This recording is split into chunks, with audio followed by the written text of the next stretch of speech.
एक गांव में एक किसान अपनी पत्नी के साथ रहता था। एक दिन वह किसान अपने खेतों की तरफ जा रहा था। तभी उसे एक गड्ढे में से आवाज आती है। अरे ये कैसी आवाज है? लगता है कोई कुत्ते का बच्चा है जो मुसीबत में है। मुझे इसे बचाना होगा, नहीं तो ये मर जाएगा। फिर वह गड्ढे में झांक कर देखता है तो उसे वहाँ एक छोटा सा कुत्ते का बच्चा दिखाई देता है। वह उसे देखकर दंग रह जाता है। उसका रंग नीला होता है। ये तो कोई कुत्ते का बच्चा लगता है, लेकिन ये तो नीले रंग का है। मैंने तो इससे पहले कभी भी नीले रंग का कुत्ता नहीं देखा। इसे घर ले चलता हूँ, सुमन तो इसे देखकर बहुत खुश हो जाएगी। फिर वह किसान उस बच्चे को निकालता है और अपने साथ लेकर घर की ओर चल देता है। अरे सुमन, जल्दी बाहर आओ, देखो मैं तुम्हारे लिए क्या लाया हूँ। तभी उसकी पत्नी बाहर आती है और कुत्ते के बच्चे को किसान के हाथ में देखकर चौंक जाती है। हाय, कितना प्यारा है, ये तो नीले रंग का है। अजी, आपको कहाँ से मिला? क्या मैं इसे अपने साथ रख सकती हूँ? मुझे बचपन से एक कुत्ते के बच्चे को पालने का बहुत शौक था। हाँ हाँ, क्यों नहीं, मैं इसे तुम्हारे लिए ही तो लाया हूँ। लेकिन ये आपको मिला कहाँ से?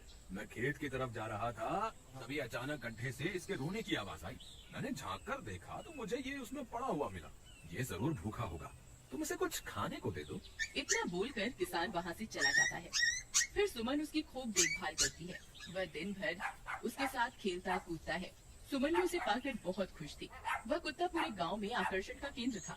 वह जब भी गांव में घूमने निकलता, सारे गांव वालों की नजर उसी पर टिक जाती थी, क्योंकि किसी ने भी नीले रंग का कुत्ता पहले अपनी जिंदगी में कभी भी नहीं देखा था। अरे हरिया, देख तो, ये उसी किसान का पिल्ला है। तूने कभी नीले रंग का कुत्ता देखा है क्या? नहीं भाई, मैंने तो पहली बार ऐसा कुत्ता देखा है। लेकिन ये इस किसान को मिला कहाँ से? इतना अनोखा कुत्ता खरीदने की हैसियत तो इस किसान की है नहीं। अरे भाई, इससे तो ये किसी गड्ढे में पड़ा हुआ मिला था। मुझे तो लगता है जरूर ही ये कोई जादुई कुत्ता है। तुम्हें क्या लगता है बाजार में इसकी क्या कीमत होगी? भाई, ये तो नायाब चीज है, ये तो अनमोल होगा। इसके हमें मुंह मांगे पैसे मिलेंगे। भाई, हर नायाब चीज पर तो सिर्फ हमारा ही अधिकार है। देर किस बात की, आज रात को ही इसे किसान के घर से चुरा लेंगे। पर किसान और उसकी पत्नी घर में सो रहे होते हैं। तभी लल्लन और हरिया किसान के घर में घुस जाते हैं और नीलू को बहलाने फुसलाने लगते हैं। ले ले बेटा, बिस्कुट खा ले। ले ले ले ले ले ले, आजा आजा। वह झट से उसे बोरे में कैद कर लेते हैं और वहाँ से 9-2-11 हो जाते हैं और भागकर अपने घर आ जाते हैं। हरिया भाई, एक काम तो पूरा हो गया, बस अब इसे शहर जाकर किसी को बेचना बाकी है। शुभ काम में देरी किस बात की? हम कल सुबह होते ही इसे शहर जाकर किसी को बेच आएंगे। अगले दिन सुबह होने पर वे दोनों नीलू को बोरे में डालते हैं और उसे बेचने के लिए निकल पड़ते हैं। रास्ते में उन्हें एक सेठ मिलता है।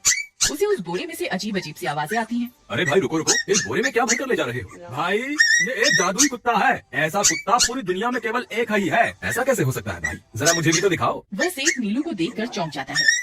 तुम्हें इसके लिए 100 सोने की मुद्राएं देनी होंगी। ठीक है, मुझे मंजूर है। लो, ये लो तुम्हारी 100 मुद्राएं। आज से ये कुत्ता मेरा हुआ। वहीं दूसरी तरफ नीलू को घर में न पाकर सुमन और किसान परेशान हो जाते हैं। सुमन का रो रो कर बुरा हाल हो जाता है। नीलू, तुम कहाँ चले गए? तुम्हारे बिना मैं कैसे जीऊंगी? वापस आ जाओ ना नीलू। अजी, मेरे नीलू को कहीं से भी ढूंढ कर लाइए। जब तक वो वापस नहीं आएगा मैं खाना नहीं खाऊंगी। ठीक है, तुम रोना बंद करो, मैं उसे ढूंढ कर लाता हूँ। फिर किसान गांव में लोगों से नीलू के बारे में पूछता है। अरे भाई, मैंने तुम्हारे कुत्ते को देखा था। वो लल्लन और हरिया तुम्हारे घर से बोरे में किसी को भरकर ले जा रहे थे। वो अवश्य ही तुम्हारा कुत्ता होगा। फिर किसान भागता हुआ लल्लन के घर जाता है। लल्लन, मुझे पता चल गया है, तुम्ही ने मेरे नीलू को चुराया है। उसे अभी के अभी वापस लौटा दो, नहीं तो मुखिया से कहकर तुम्हें कड़ी से कड़ी सजा दिलवाऊंगा। अरे हरिया भाई, इसे कैसे पता चल गया? मुझे लगता है किसी ने हमें उसे चुराते हुए देख लिया होगा। मुझे अभी के अभी मेरा कुत्ता वापस करो, नहीं तो अच्छा नहीं होगा। भाई, तुम्हारे कुत्ते को तो हमने 100 मुद्राओं में बेच दिया। अब तुम चाहो तो सारी मुद्राएं रख लो और हमें छोड़ दो। नहीं, मुझे मेरा कुत्ता ही चाहिए। तुम्हारे पास कल सुबह तक का वक्त है। कैसे भी करके उस व्यापारी को ढूंढो और मुझे मेरा कुत्ता वापस ना कर दो, नहीं तो जेल जाने के लिए तैयार हो जाओ। इतना बोलकर किसान वहाँ से चला जाता है। अरे मर गए रे, अब क्या करें? ये तो थानेदार की धमकी देकर गया है। लल्लन भाई, मुझे जेल नहीं जाना, कुछ करो ना। हाय रे, अब क्या होगा? चलो उस सेठ को ढूंढते हैं, उसे उसके सारे पैसे लौटाकर उस कुत्ते को वापस ले लेंगे। वे दोनों सेठ की तलाश में निकल पड़ते हैं, लेकिन बहुत देर तक ढूंढने पर भी उन्हें वह सेठ नहीं मिलता। लल्लन भाई, यहाँ तो उस सेठ का कोई नामो निशान ही नहीं है। न जाने अब तक कहाँ निकल गया होगा। अब क्या करें? हमारे पास कल सुबह तक का ही वक्त है। अरे आर्या, वो देख, ये तो बिल्कुल किसान के कुत्ते जैसा ही लग रहा है। तुम्हारी आंखों में मोतियाबिंद हो गया है क्या बेवकूफ? किसान का कुत्ता नीले रंग का था और ये तो भूरे रंग का है। क्या तुम्हें नीले और भूरे रंग में फर्क दिखाई नहीं देता? अरे तो क्या हुआ, अगर हम इसे नीले रंग से रंग दें तो उसके बाद ये हूबहू नीलू जैसा ही दिखेगा। बात तो तुम सही कहते हो भाई। चलो फिर देर किस बात की, अभी इसे पकड़ते हैं। फिर वे दोनों उस कुत्ते को पकड़कर अपने घर ले जाते हैं और नीले रंग का पानी घोलकर उसे उसमें डुबो कर उसका रंग भी नीला कर देते हैं। अरे भाई हरिया, ये तो बिल्कुल नीलू जैसा ही दिख रहा है। फिर अगले दिन वे उस कुत्ते को अपने साथ लेकर किसान के घर जाते हैं। अरे भाई मोहन, देखो हम तुम्हारे लिए क्या लाए हैं। जल्दी आओ, तुम्हारा नीलू वापस आ गया है, जल्दी आओ। किसान और सुमन की खुशी का ठिकाना नहीं रहा। लल्लन और हरिया, तुमने गुनाह तो बहुत बड़ा किया था, लेकिन वक्त रहते तुमने अपनी गलती को सुधार लिया, इसलिए मुझे तुमसे अब कोई शिकायत नहीं है। तुम दोनों जा सकते हो। फिर वे दोनों वहाँ से निकल जाते हैं। नीलू, तुम वापस आ गए। मुझे तुम्हारी कितनी फिक्र हो रही थी। कहाँ चले गए थे तुम? हाँ, आज के बाद मैं तुम्हें कभी अकेला नहीं छोड़ूंगी। मेरा नीलू इतने दिनों बाद घर आया है, इतना गंदा भी हो गया है। चलो अब हम नहाई करेंगे।